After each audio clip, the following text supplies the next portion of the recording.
बोलो जय गुरुदेव। तो अब आप ये समझो कि आगे का समय खराब है और अन्न की भारी कमी हो सकती है। कैसे भी होगी, लेकिन अन्न की भारी कमी हो सकती है।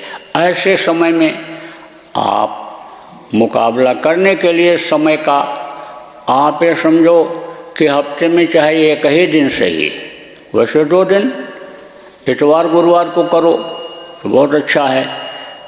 भोजन बंद कर दो, एक समय का भोजन बंद कर दो। आप ये समझो जो बुढ़े लोग हो और जिनका पेट खराब रहता, तबीयत खराब रहती है, एक टाइम आहार कर दो, क्योंकि आगे चल कर के दवाएँ मिलेंगी नहीं। और जड़ी बूटी की तरफ से सब लोग हट गए। देसी दवाओं की जानकारी लोगों को पहले हुआ करती थी, उसी से बहुत कुछ अपनी तकलीफ़ों को मर्ज़ों को दूर कर लिया करते थे। लेकिन अब जानकारी रही नहीं तो रोग बढ़ जाएंगे। तो रोग कहते हैं बढ़ने नहीं देना चाहिए, रोग को हल्का नहीं समझना चाहिए। यानी समझो कि वो पता नहीं कब दबा दे, परेशान कर दे। तो ऐसे समय के लिए समझ लो कि पेट को हल्का रखो कि रोग न होने पावे। देखो जवानी में या बचपने में कोई चीज़ खाने पीने में ज़्यादा हो जाता है, बदपरहेजी भी हो जाती है, तो चल जाता है।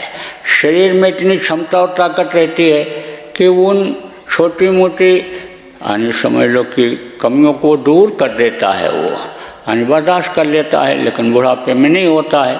वैसे तो कहा गया एक आहारी सदा व्रतधारी। एक समय खाने वाला समझो कि जैसे व्रत रखा जाता है पेट की सफाई के लिए, समझ लो कि गंदगी को ख़त्म करने के लिए, ऐसे समझो कि वो व्रतधारी ही है। और एक नारी ब्रह्मचारी, जो एक नारी को अपनी नारी समझता है, देवी समझता है, समझ लो कि धर्म का पालन करता है कि गृहस्थ का जो धर्म होता है कि भाई दूसरे की तरफ नज़र न डालो, अपनी ही लक्ष्मी को मान करके उसको रखो। तो आप ये समझो कि वो ब्रह्मचारी होता है।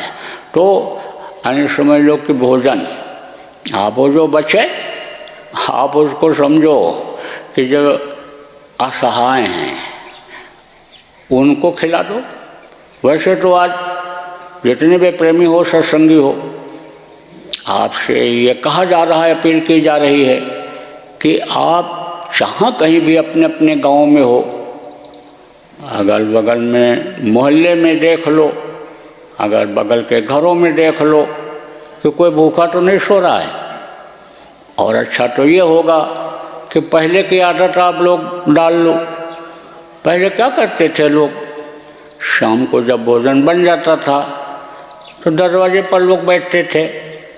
आप ये समझो अभी तो कितनी भी गर्मी हो, पसीना छूट रहा हो, लेकिन टीवी घर में जो रखा हुआ है उसको नहीं छोड़ पा रहे हैं लोग। वाले 25 आदमी घर के बैठ जाएं, दम घुटने लग जाए, लेकिन उसको नहीं छोड़ रहे। लेकिन शाम के समय बाहर किसी के यहाँ जितनी भी जगह होती थी लोग बैठ जाते थे। अब आप ये समझो जब भोजन तैयार हो जाता, खबर जब आती अंदर कमरे से, मकान से आवाज़ लगती कि भोजन तैयार है, तो पड़ोसियों से पूछते थे, कहते थे भाई चलो भोजन कर दो। नहीं कहता था मेरे यहाँ भी बना, अभी करेंगे। अरे भाई भोजन किया कि नहीं किया? कहते थे अभी करेंगे। अरे करेंगे क्या, चलो आज हमारे यहाँ खा लो। एक दूसरे के यहाँ खाते थे, ऐसे जाते थे, ऐसे बुला करके खिलाते थे। आप ये समझो कि वही आदत आप डालो, बहुत अच्छा रहेगा। पूछे ही लिया करो, भाई खाए कि नहीं खाए, नहीं खाए तो खिला दो। कुछ लोग तो समझ लो मांगते ही नहीं हैं, कहते नहीं, भूखे रह जाने वाली आदत होती है। तो आप उनके लिए फरिश्ता बन जाओगे। आप ये समझो जैसे कहा गया कि वो बैठे भोजन दे मुरारी, वो दे देता है जिसको उसके ऊपर, मालिक के ऊपर विश्वास होता है। किसी न किसी को प्रेरणा दे देता है, वो पहुंचा देता है। तो आप उसके लिए तो फरिश्ता बन जाओगे। मुंह से भले न बोले, लेकिन अंदर में उसका जो मन होगा, जो आत्मा होगी, वो आपको आशीर्वाद देगी कि देखो भाई ये हमको ला करके खिला दिए, भूखा मैं था। तो एक आदत सब लोग डालो, बगल वालों से पूछने